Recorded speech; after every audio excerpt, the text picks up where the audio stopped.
Hey, what's going on, everybody? Welcome to Poetically Christian, and welcome to another edition of Should Christians Play, the series where we go between the ratings of the ESRB to answer the questions: should a Christian play? And is this game accessible for me? Hi, guys. My name is Derek. I am a legally blind gamer and preacher, and today we're going to be reviewing Killer Instinct 2013, the 10th anniversary edition, guys. And we always review these games on two fronts: whether they are physically accessible for someone low vision or blind, the deaf and hard of hearing, and the motor disabled guys. And we, of course, review the games also from a moral standpoint. Is the game morally accessible for a Christian to play? You know, what kind of content is in the game? If you like that kind of stuff, guys, and you want to see more Christian gaming reviews like this, or our Let's Plays that we do of retro or modern games, Bible sermons, all things for faith and fun, God and gaming, go ahead and subscribe to the YouTube channel on Poetically Christian Gamer, guys. Hit that bell icon, and that'll make you aware of the next video that we make. It'll put it in your home feed. You'll be able to follow all that we do and be able to help us further the kingdom, guys. And, of course, liking, sharing with people that are godly as well, that look for safe content where you don't have to worry about swearing, cussing, crazy stuff like that. You can have a safe zone for God's own. Go ahead and share it out, guys. Like, comment on our videos. That helps me to get to know you guys, and it lets me know that you enjoy this kind of game and kind of content. And if you're watching on Poetically Christian Gamer Twitch, you can hit the follow button. It's also free. And you can follow me when I do my live streams, guys. Be part of the chat, part of the video. I love each and every one of you. It's not just a cheesy thing I say. I truly love each and every one of you, and I thank you. We're on the road to 700 subscribers on that all-important journey to 1,000, guys. So I can't do it without you, and I appreciate each and every one of you helping me get there. This Legally Blind Gamer truly means that. Alright, with all that being said and all that out of the way, let's get to the review, guys, and let's start with the physical accessibility review for Killer Instinct 2013, and let's see how it fares up. Let's start with the low vision and blind, because that's the spectrum I come at things from. Okay, first of all, even though this game got an update in 2023, we still do not have menu narration. But what we do have, if you're low vision, we have very good sized menus here. The text is large, it's light writing on a dark background, so we got a very good contrast here of things on this menu, which is truly awesome. And as far as the blind goes, yes, we don't have menu narration, but we do have the ability for menu memorization, as there's not a whole lot of things on the options of these menus, guys. So it is possible to memorize these things or get a little bit of sighted assistance to get your settings the way you want them, and then off you go. Several things that make this, not only do we have these contrasted menus that make this easy, but Killer Instinct, probably above any other fighting series, relies on sound. It relies on music cues, sound cues. You can punch things up and down in the settings to help you even further with this, but you know when someone's throwing a projectile, when somebody's walking, jumping. The combos are all enunciated, by the announcer. So let's say you maybe hit like an 8-hit combo, and it'll say Monster Combo, like the Monster Mash was a graveyard smash. And then let's say you do something like a 5-hit combo. It's a hyper combo, which he'll announce. But you can hear every hit. You have it announced. You know exactly what you're doing. When your life bar gets low, when their life bar gets low, the announcer yells out, danger, danger, so you know when you're getting near the end of your life bar. It's truly awesome. The music is in sync with the moves that you do, especially when you hit an ultra combo, which is a combo that you could do at the end when someone's in danger, as a finishing type move that's a multi-hit combo. And hopefully I'll be able to show you that, guys, when we get to the gameplay section, when I show you what the game, kind of looks like and stuff. But truly awesome. Besides the menus not being narrated, everything else is approachable for a blind, low vision user. Of course, always, as I always say, fighting games lend themselves to be more approachable for someone low vision blind, because You don't have to worry about a lot of things. It's just two characters on one plane. Hold back for block to block the attacks. Listen for your openings, and you're off and rolling. And when you get a game that relies on sound cues, music cues, you've got something special. And that's what we have here in Killer Instinct 2013. Very, very approachable. The only thing holding it back is there's no menu narration, which would have really helped. But what we do have is we have the roster. When you get to the character select screen, which I'll show you here in a little bit as well, they're all narrated. So when you hit A on there, you can select your fighter. If you don't want to be that fighter, you B back out, go to the next one, A, go to the next one, A. Just keep repeating that until you find the character you want. But there's only 3 rows of guys, and you can very easily memorize them. But we've got a lot of narration in this game from the announcer, from the roster, from a lot of places. We just don't unfortunately have it on the menus. But overall, B for the low vision and blind. Very, very approachable. Now, for the deaf and hard of hearing, we do have subtitles in this game. So when you're playing through the story mode and single player, which is kind of like the arcade ladder, it is text out, the storyline, what's happening to your character, their endings, all those things are text out. The dialogue and banner that the two fighters have with each other before the fight begins is subtitled. Pretty good. We don't have some of the modern amenities that we would get later on, but overall does pretty well. I'd have to also give that a B as well. And for the motor disabled, truly awesome. We have complete button remapping in this game to your heart's content. And we also have something called easy combos or auto combos. And you can either enable those or disable. Basically what that is once you start in with a hit on the fighting, you punch or a kick, you could keep tapping that same button and it will kind of auto or easily continue that combo. And then you finish it off with your right trigger and your ender, when you want to. And so instead of having to hit a multiple complicated input of different button sequences to do a combo, you can have it all mapped to one button. So very, very nice ease of play for someone motor disabled. And it's a lot of taps instead of holds and things like that. Very awesome, guys. I would have to give the motor disabled accessibility an A. Now, what about the Christian? What about the moral Christian accessibility? Is this game accessible for a Christian to play? Well, this game originally got an ESRB rating of T for teen when it came out, and then later on got shifted up to an M for mature rating. The game has violence, of course, being a fighting game, mild blood, suggestive themes. The reason they upscaled it to an M rating later on is because they added in these finishing moves, what they call ultimates. Now, these ultimates are in your own hands, whether you perform these or not, as you have to hit a certain sequence of buttons to do these moves. So it's in your own hands whether you perform these or not. And the computer hardly ever performs these. I've put multiple hours into this game. I've never seen the computer perform an ultimate on me. But even if you do, and even if they do, these finishers are not gory or anything like that like you would expect. All these things are T-rated. They all happen off screen. So for example, you take Jago. When Jago performs his ultimate, he charges up a fireball. He throws it at the screen. The screen flashes white where, he makes this giant fireball. You see the character for half a second where he's got a little bit of flames around him and he falls down off screen, and that's it. All of them are like that. They all happen off screen. The violence is all limited, all controlled. Nothing's gory or over the top. So yes, they were added into the game, but they are controlled and they are avoidable. You could simply not do these yourself, and the computer never does these. So you could go through the entire game and never see one of these or do one of these. So it is avoidable. We also have some mild blood in the game, and it only comes from the human characters. And it is avoidable. If you play the player versus computer, which this is going to come into play very good for a Christian in this game, this mode, you control who you play and who you play against. So technically, you could play the game and never play against one of those characters and never see any blood in the game.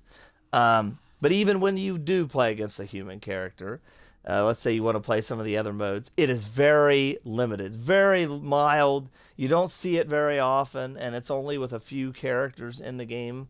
But it's not like, we're not talking Mortal Kombat here or anything like that. So it's very, very controlled and mild. As far as the language in this game, there's no real language to speak of, nothing over the top, no F-bombs, no S-words, nothing like that. Very mild, controlled, nothing like that. No taking the Lord's name in the game at all.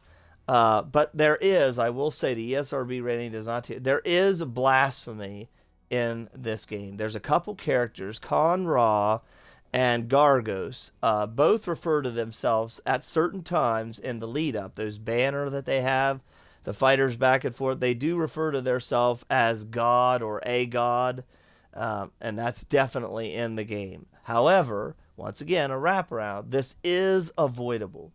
When these banners are going on, you can hit either the start button to skip them or the Y button to skip them on your Xbox controller. So that's pretty awesome. So those are avoidable, and you could also go into the settings and turn the soundbar down to blank those things. So two ways of avoiding those, and they're only from a couple characters. So yes, it is in the game, but it is avoidable. As far as the sexual content goes from the ladies and the male characters in the game, I'm going to show you guys the entire roster so you can see the dress of them, what they're dressed like, and you can make your own discernment and judgment on that. But the female characters are not that bad. I've seen a lot worse in other fighting game series. Again, you have that player versus computer where you can control who you play against, so you could completely avoid the ones that would be a temptation to you or something that might be a problem for you by just not playing as them or playing against them. But it is in the game, and I want you to be aware. There are also, for the male side, there are shirtless characters, a couple of them. Most of them are not. Most of them are dressed accordingly, but there are a couple shirtless male characters as well. But again, you can avoid that by having some control. There are other game modes in this as well, survival, where you keep going up. But you could continue to hit start and Y past those dialogues and avoid all that. There's a story mode, 2 seasons of an arcade style mode called Story. You got Shadow Labs, which is more like a actual story mode. You got a practice mode, all these different things, So pretty good assortment of things, good things. So for the Christian moral accessibility, it's what I like to call kind of a checks and balances. It's, yes, we have the violence there inherently because it's a fighting game. There's no way around that. So that's going to bring the rating down a little bit as far as approachability for some. There is, some sexual content in the game, but it is avoidable, and it's controlled. There is blood in the game. It is avoidable. It is controlled. There is finishing moves in the game. It is there. They don't have to be performed. It is avoidable, and it is controlled. So it's a lot of checks and balances in this game. But as a Christian, if that is a deal breaker, believe me, if there was no way of avoiding these things or turning these things off, I would not be playing this game. As taking the Lord's name in vain, blasphemy, those things are a game stopper, game over for me. But they are in here, and they are avoidable. And if that, just the fact that they are in here, if that's a problem for you as a Christian, I totally understand that as well. I just let you know what content is in the game, let you be your own judge and discernment on whether you think you should play. I always like to let you know if there's wraparounds, if there's ways of avoiding it. Otherwise, I myself wouldn't play it either. But I leave that in your own hands. So, I'm going to split the difference on this, and I'm going to give this game a C. There are things there present, but they're all avoidable. So it can't get an A or a B because the things are present, but they are avoidable. So I would say C to C+. Somewhere in there would be a fair grade for this game. All right, guys. So with all that being said, let's get to the game. Welcome. Here we go. I'm going to show you guys all the characters on the game, and you can see what they look like, their dress, and all that thing. Make your own decision, and you'll be able to hear if you're low vision or blind, you'll be able to hear the announcements, how all this is narrated. Jago, the resident Ryu ripoff. Every 90s fighting game had to have one. That's where this game originated, the 90s. See, be back out, and on to the next.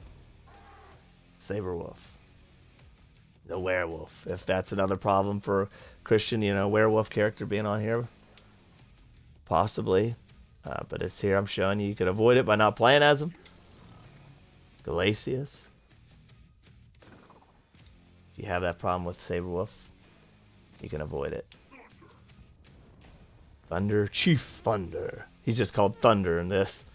Thunder. Na na na na na na na na. I had Glacius the alien. Shadow Jago. Now he's kind of like the Akuma version. Again, just like Street Fighter of, you have Ryu and Akuma, but we have Jago and Shadow Jago. This way you guys get to see what they're dressed like, what they look like.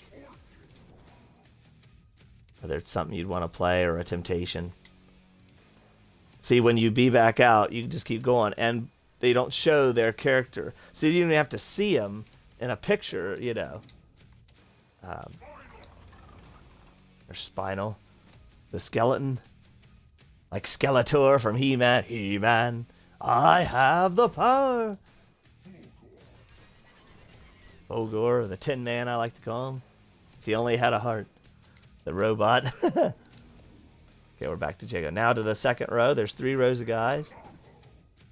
TJ Combo. Again, your resident Mike Tyson wannabe. Just like Balrog and all the other 90s fighting games. Maya. Conra. He's one of the troublesome characters I was talking about. That's refers to himself as a god. The blasphemy. Like a mummy type guy. Riptor, the dinosaur. Our Raptor Riptor. Our boy Blue.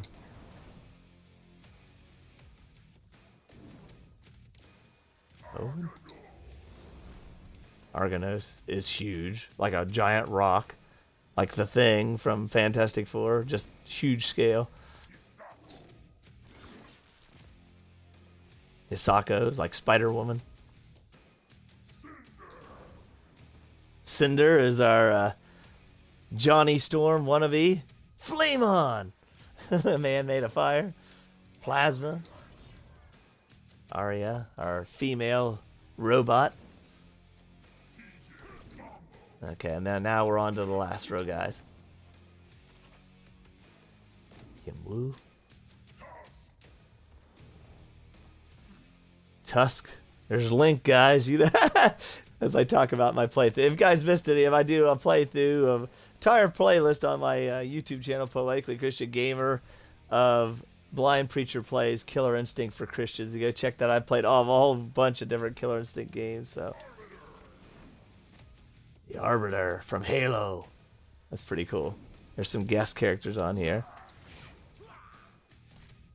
Rash from Battletoads. Shin Hisako, she's kind of like the evil version, like you have evil Ryu. She's the evil version of regular Hisako. Mira. Gargos, here's another one of the blasphemous characters that refers to himself as a god sometimes. Not all the time, it's various, but it does happen. The boss from Killer Instinct 2, he did not do that back then. General Rom, another guest character from Gears of War. Idol, the boss from the original KI. Eagle. And Kilgore, like the ultra version of Fulgor. Kilgore. Okay. I'm going to play as the Arbiter from Halo, guys. We'll take on the Tin Man. And I'll show you guys what this game looks like. So you can decide whether you want to play it or not. Alright. I'll let these intros go.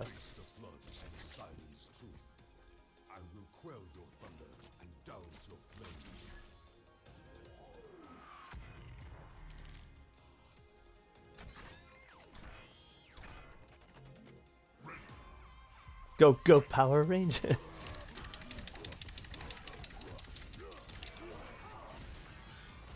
Oh.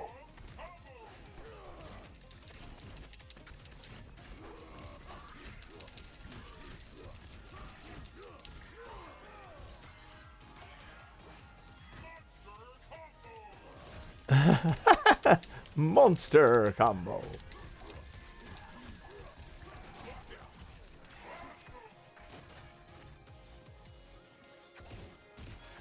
Ooh. This music is awesome, guys. Ooh. Ooh, laser beam. My giant laser beam. And if anybody attacks us, we'll blink them to death. Okay, got him down. As you hear, ready. See, it's all in one round.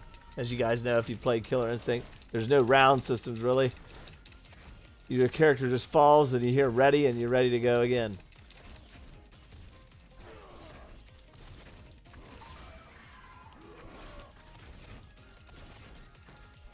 Man, Fulgur's not giving me any openings. Come on, man.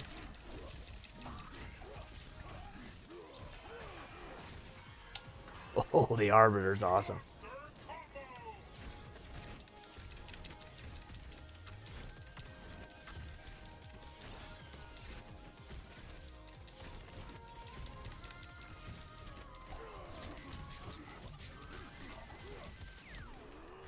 Okay, here we go, guys.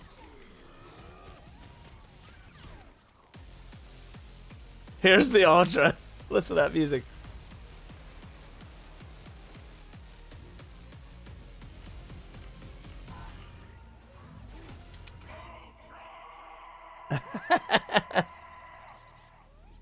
Another victory, yes, but there is always another battle.